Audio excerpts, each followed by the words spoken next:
Yo, my people, if you're new to our channel, my name is Y Mike. Today is another day we're going to be diving deeper into the FNAF lore. Now, the last time we listened to the music of FNAF, Five Nights at Freddy's, for niggas that don't know the...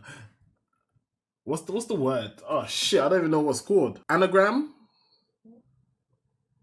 Anomaly?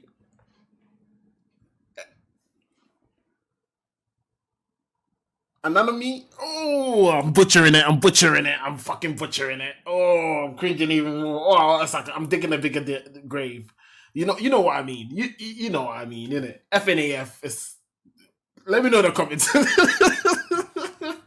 We're gonna be reacting to Game Fury's Five Nights at Freddy: The Ultimate Timeline. I want to really get to know the lore before I actually watch the movie, so that's why we're doing this. Yeah.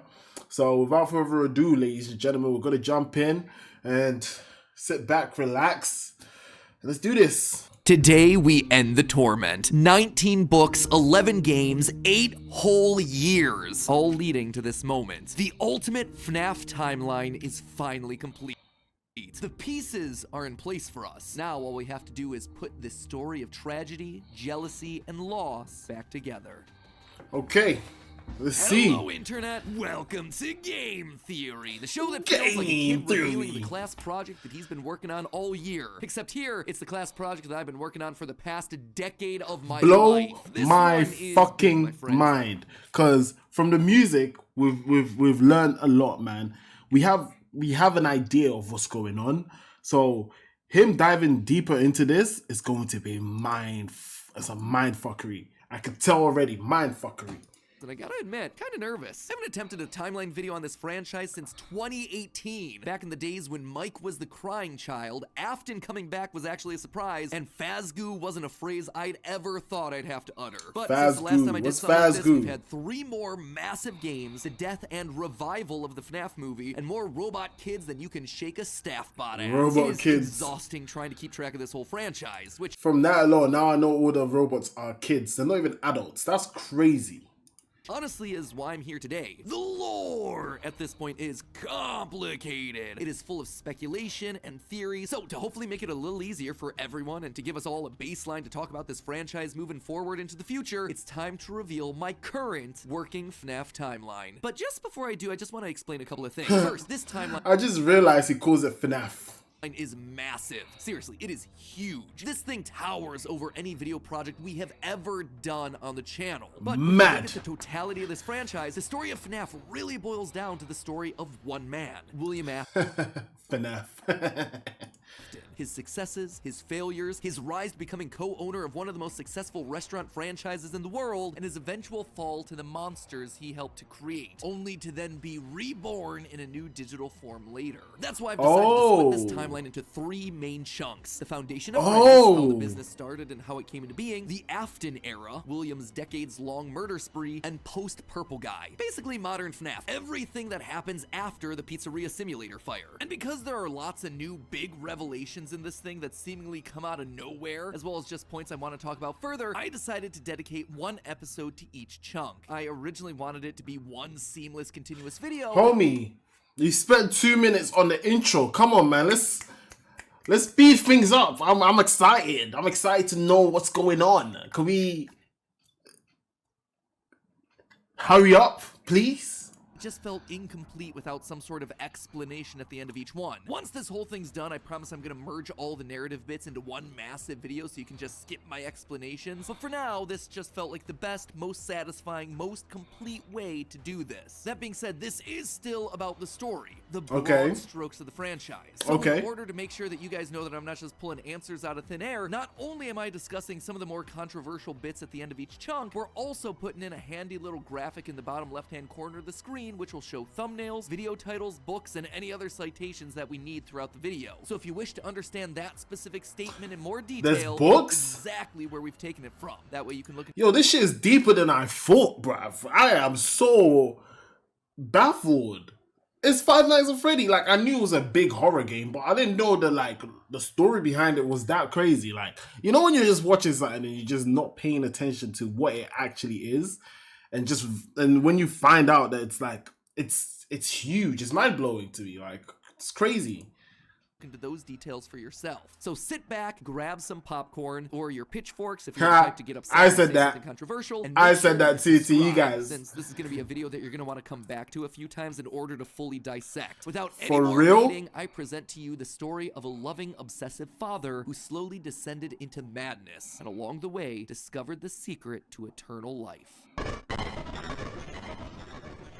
Chapter story 1. begins not in the 1980s, or even in the 1970s, but all the way back in the 1930s. It was the throes of the Great Depression, and people were in desperate need of cheap entertainment, especially in Utah, one of the states hit hardest, fourth highest unemployment in the nation, and full of transients. People looking for work in Salt Lake, finding none, and ultimately moving on to find their fortunes out in California. Well, is Utah normally cold, guys? Let me know. Is Utah... Let me see. Let's find out. Let's do some side tours, man. Is Utah cold? Nah, it looks pretty sunny. I saw snow. I saw snow and I assumed it was cold. Leave me alone. People were tired and they were hungry, but as they traveled, there was one thing that could lift their spirits. A simple roadside attraction called Fredbear's Singin' Show. The ads were plastered all over town. Okay. An animated bear drawn in the popular pie-eyed cartoon style for characters at the time. He resembled cartoons like Mickey Mouse, Felix the Cat, Betty Boop. It immediately said that this, Fredbear's, was a place where you could bring the family. And the price, honestly, couldn't be beat. For 50 cents, you could get food and entertainment as you watched the local trained real-life dancing bear perform on stage. Normally, you only got to see dancing bears at large traveling circuses like Barnum. So Freddy was initially a real bear. That's funny. I want to see how Freddy became a robot. And Bailey, where the tickets would go for about $1. That's $1 without food. But this was a smaller show, like the type from the Vaughn brothers or the Robbins brothers, where tickets would sell for just a mere 50 cents. Watching that bear do tricks on stage brought a glimmer of joy at a time. What kind of tricks is this bear doing? The simple show would go on for years, bringing happiness to hundreds of travelers passing Nice. looking for a quick meal. But it left a permanent impression on one little boy, capturing his imagination in a way that nothing else had. One little boy named Billy. That was his nickname at least. Billy? His parents like to call him William. Billy, don't be silly. If you come here, I'll give you the willy. Oh shit, pause. Oh my god, pause. Could sing. For decades, William dreamed of recreating that moment of bringing a musical bear to life, but how? William was smart, without a doubt, and he had a keen mind for business, but he wasn't the most creative. How do you make a singing, dancing bear come to life? The best he could do was using rudimentary costumes. William was inspired by the work of Walt Disney, who throughout the 50s and 60s was pioneering the use of mascot suits throughout his theme park. The big innovation? Suits with 5 fingers. This allowed the performer. This is crazy because it's starting to make me feel like this is a true story when it's not, it's fiction. Performers wearing the suits to use their natural arms and hands to interact with the guests, as opposed to the older models where the arms would just hang limply by their sides. Finally, with a simple mascot suit, he would be able to realize his childhood dream. He would be able to bring Fredbear to life. Oh my god. And for copyright reasons, he changed Fredbear from a realistic brown animal to a cartoonish yellow bear with a purple hat and bow tie. But feeling like one character wasn't enough, he added another friend, a yellow rabbit with a purple vest and matching tie named Bonnie the Bunny. Well, Fredbear was certainly his first love. Bonnie was extra special because that was his. It was an original. So for real, this was just a franchise. Interesting. It's literally just a franchise. It's like he didn't wake up one day and said, you know, I'm turning kids into bears, into robots and stuff.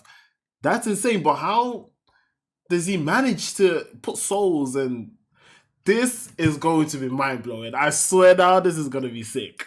Character that he had created from scratch. And I do mean scratch. William's hand-sewn costumes were rough, with seams and stitches visibly showing, but it was the best that he could do. And you know what? It was just enough. Bonnie and Fredbear would perform on stage to small but enthusiastic crowds. Finally, he was able to deliver fantasy and fun to all the kids, delighting and inspiring them in the exact way that he had been delighted and inspired so many years ago. And things could have ended there. That could have been the end to his story. It could have been perfect had it not been for one thing. Other people saw the success of his idea, and they wanted in. Enter Chica's Party World, a rival restaurant starring performing animal characters. His idea was that they did it better. William may have been the first, but obviously he wasn't the best. It hurt. Villain origin story is about to begin!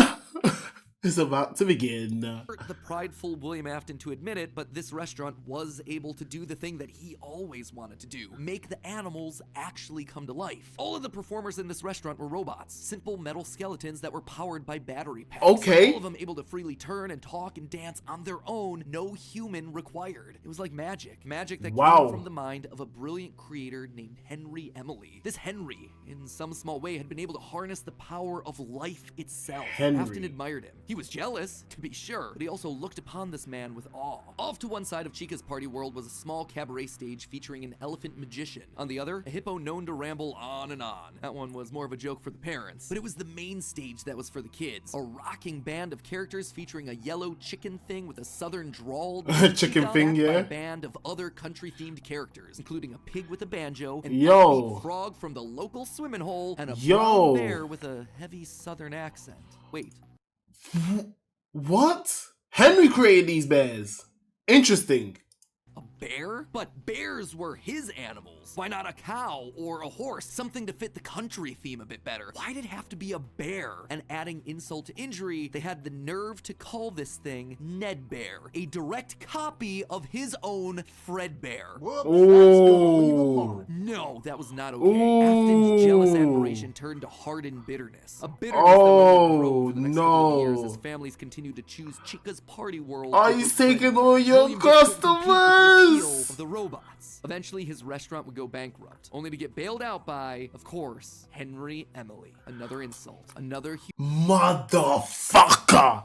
You stole my idea, and you tried to buy me out my idea after taking my customers and making me fail. Oh, yo, fuck! This is my. Oh, I'm fucking your shit up. Humiliation that William wouldn't soon forget. 1979. Despite being bitter, Afton couldn't deny that what came next was a period of massive success and expansion. With the two franchises now merged into one, it was the best of both worlds. We're making money! Okay, I can't be mad if I'm making money. I don't care. It's all about money, though. That's why we get into these businesses, right? We're both making money. Fuck it. Let's run it. Ideas with Henry's robotic expertise. The two men decided to launch under a new name, Fredbear's Family Diner, a pizza chain that would eventually come to feature a mix of humans in performing suits as well as on-stage animatronics. They decided to stick with Fredbear as the headliner, considering the yellow bear was easily identifiable as a brand and because he was the original performing animal mascot. Afton appreciated that. This new restaurant would also see a mix of characters as the two franchises merged into one, with Pig Patch and Happy Frog performing right alongside Fredbear and Bonnie. And as part of this one big Fredbear family, these look so freaky. Themselves official merch that were released, ranging from masks to magnets. The crappy Mr. Hippo fridge magnet? Yeah, see, I've played this. I've played this game. I've played this version. Didn't complete it though, but I've played it.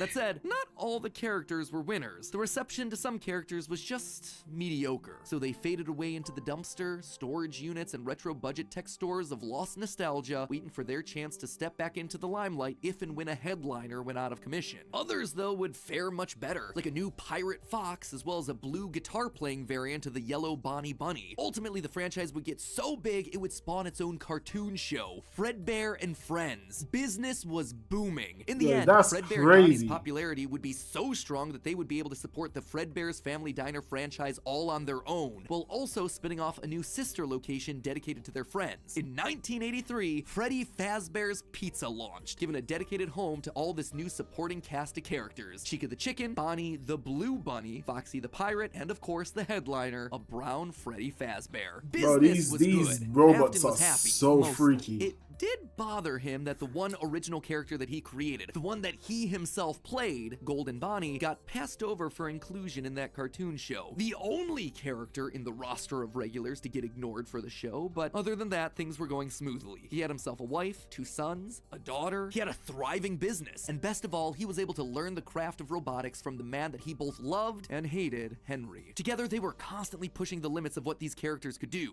My bad, guys, I got a phone call. Let's carry on. I'm not sure where we left off, but let's what carry these on. characters could do. Because it was quick and easy, new characters introduced into the roster would be given a simple hand-sewn suit with 5 fingers that any performer could wear. Eventually, Henry would design one of his signature animatronics for that character, utilizing a divided mouth with either a hinged or sliding jaw design. This was the first generation of animatronics. But why stop there? Afton had big ideas. What if the animatronics weren't just locked to the stage, but could freely roam the restaurant and interact with the kids? What if his mascot suits could become animatronics? What if you could use more than just rigid metallic skeletons? Why not experiment with tubes and wires? Okay, that give the animatronics he's trying to fluidity and think flexibility outside while the still box, go providing crazier. structure. The possibilities for this technology were endless. Afton fell in love with robotics. He had started with a dream of bringing one simple singing bear to life, but with robots, he had stumbled across the tools that gave him the ability to control life itself. And thanks to Henry, he was practically speedrunning his way to an engineering degree. And while William wouldn't admit it out loud, one other thing that kept pushing him forward was the desire to beat his former rival, to prove himself smarter and more capable, to surpass the man who everyone else considered to be a visionary genius. But pride cometh before the fall, and tragedy was about to strike. Okay, so that brings us to the end of part 1 of the story. That said, at the end of each of these chunks, I want to break down some of the logical leaps that I made, since the more narrative format doesn't give me much of a chance to justify a lot of the big decisions. And admittedly, there are some large leaps in here. Let's just start off with Fredbear's Singin' Show, shall we? We know, based on the retro poster that was hidden in Security Breach, that at least at one point, Fredbear was an actual bear. And like I called out in that narrative segment, dancing bear shows were a real form of entertainment. The only problem is that, timing-wise, none of our main characters would be the people in charge of that business in the 30s and a series of pizza restaurants in the 80s without him just being extremely old. Best case scenario, if Afton's running the Singin' Show when he's 18, that still puts him at nearly 70 when the first pizzeria opens and his murder spree begins. That just doesn't make a lot of logical sense, because he doesn't become immortal until his first death in Springtrap. That's why I suspect that Fredbear's Singin' Show... What? He dies? And then becomes a robot? What? Yo, way to drop that. Just drops it and just moves past it. Wait a minute. What the fuck? Yo. Show was either a family business that Afton then carried on to a new generation, or something that he saw as a kid and just wanted to recreate when he grew up. The Fredbear Singin' Show thing also starts laying the groundwork for some of the core elements of this story, that Freddy's was a place of fantasy and fun, and that Afton, despite eventually falling to become the heartless serial killer and mad scientist that we know him as, began as someone with good intentions and a love of entertaining kids. Bro, I thought his name was Billy. Why am I hearing Afton? Who's Afton? And they called him Willie there at one point, right? Wanted to bring things to life from the very beginning, a theme that recurs a lot for him throughout the rest of the franchise. Next up, let's talk about those mascot costumes. One thing that I keep going back to is the design of Glitch Trap. It's a handcrafted suit. You can see the seams and everything. It even has 5 fingers for the performer's hands. It is very much not a Springtrap suit. This is something much more rudimentary. It came at a time before animatronics were a part of the story. That's why I suspect that it was actually the first, predating literally everything. It's also a suit that is very personal to Afton. He put his digital consciousness in that form. It's his personal avatar. It's the way that he sees himself. There's also a whole separate discussion to be had here about the habits and rituals of serial killers. So the fact that he's choosing to lure kids and kill them in this particular suit actually says a lot about his emotional attachment to it. So while Fredbear seems to have started as someone else's creation, Golden Bonnie was uniquely Williams, giving him a personal connection. And that's not all. In this whole franchise, only one set of characters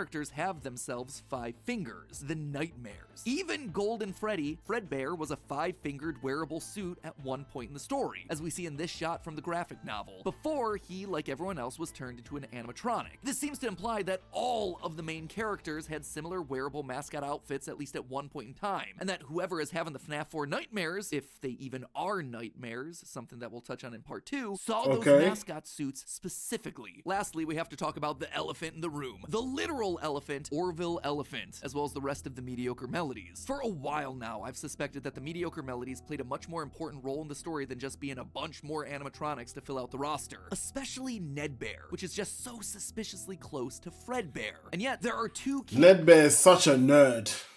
See what I did there? Laugh.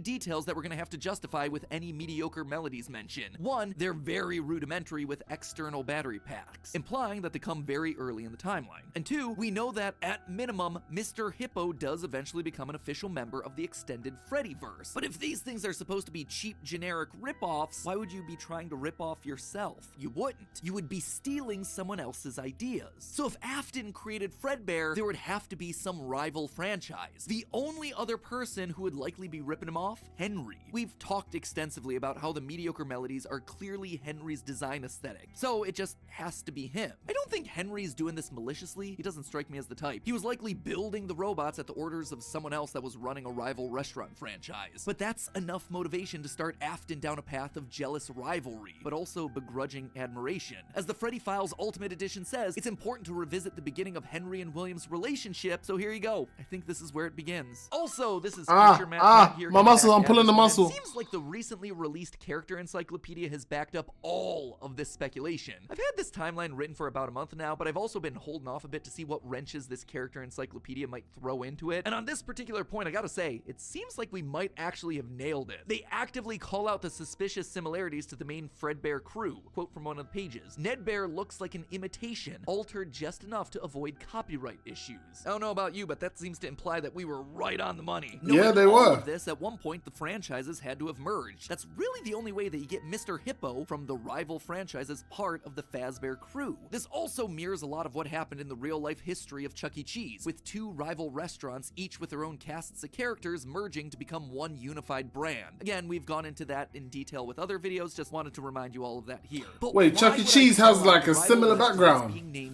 That's insane. Few things, actually. First, we know for a fact that a location named Chica's Party World exists. It is mentioned in the source code teasing sister location, so it is out there somewhere and doesn't fit cleanly anywhere. Second, in the story The Puppet Carver, Chica is very explicitly looped in with the book versions of Pig Patch and Ned Bear, implying that she started as a mediocre melody. Thirdly, her design just fits better with a theme of down-home country animals with southern accents playing the banjo and eating with bibs. And with her being the headliner of the show with her name on the restaurant, it would make sense then that when the restaurants merged, she was the one that was added to the main cast of characters while all the other mediocres faded away. It's also why when Freddy's closes after William's killing spree, she's the one to branch back off into her old franchise and is therefore missing in Sister Location. A detail that's bothered Sister Location, is that one of the games? Also explain why William decided to stuff his first dead kid into Chica. That one was Henry's creation, not his. Is all of this a big leap? Yeah. Yo, we need to get to the dead kids, you know. Very spread out across the franchise than I've been on in the back of my mind for years. Absolutely. But I think it makes sense. It also serves as a clean answer to a lot of the random threads that Scott's been leaving. Oh, give me a sec, guys. Oh my days. Years. So with all of that in mind, my friends, we can close the book on the foundation of Freddy's. And don't worry, next week I'll be back to give you arguably one of the most confusing parts of this entire timeline situation, part 2, the Afton era. I promise it will actually be next week this time. No more waiting around. I am just as eager to get this one out the door as you are to watch it. I promise. You know what else I promise? I promise that we'll actually get to talking about the games. I would have liked to have talked about them in this episode, but there just isn't that much in the games that helps us depict anything pre-Family Diner. Although, let's be honest, this franchise has never been just about the games anyway. Even back in the early days of FNAF, we were decoding images and source code that Scott fed us through the website. The modern day books and the clues that we get from those things, now they're just modern extensions of that. All of it is crucial to understanding this franchise and its lore. Unless, of course, Steel Wool finally gets around to making that Fredbear's Family Diner game they want to make so badly. I've always would love to do is get kind of back to, I have no clue if we'll ever be able to do this, but getting back to kind of like the origin of like Fazbear Entertainment, or the origin of Freddy Fazbear. But in the meantime, while we wait for that inevitably cryptic game, I hope that this start to the timeline helps to fill in some of those gaps. I'm excited to share part 2 with you next week. If you haven't subscribed and rang the bell, make sure you do it now so you're notified when that part drops. I cannot wait to see your thoughts down in the comments below. And as always, I remind you, it's all just a theory. A game theory. Go easy on me. This guy's voice is jokes. Well, ladies and gentlemen, there you have it. This is part 1. At first, I was gonna do it all in one, but then I feel like it's much more fun if we just go along with the flow of things, like he is. I don't know. Let me know if you want me to react to both part 2 and 3 in one video in the comment section. If I even do get comments, I don't know, man. These days, I'm just going with the flow. See how I feel the next time I react to this. Yeah, maybe I might want to finish it all in one go. Maybe I might just want to break it down. It all depends on you guys, isn't it? So, ladies and gentlemen, if you enjoyed it, please remember to like the video, subscribe. If you are new to my channel, it would be much appreciated. And that way you don't even miss the second part of this reaction if you enjoy my reactions to this. And yeah, so yeah, I'll see you guys in the next one. Peace out.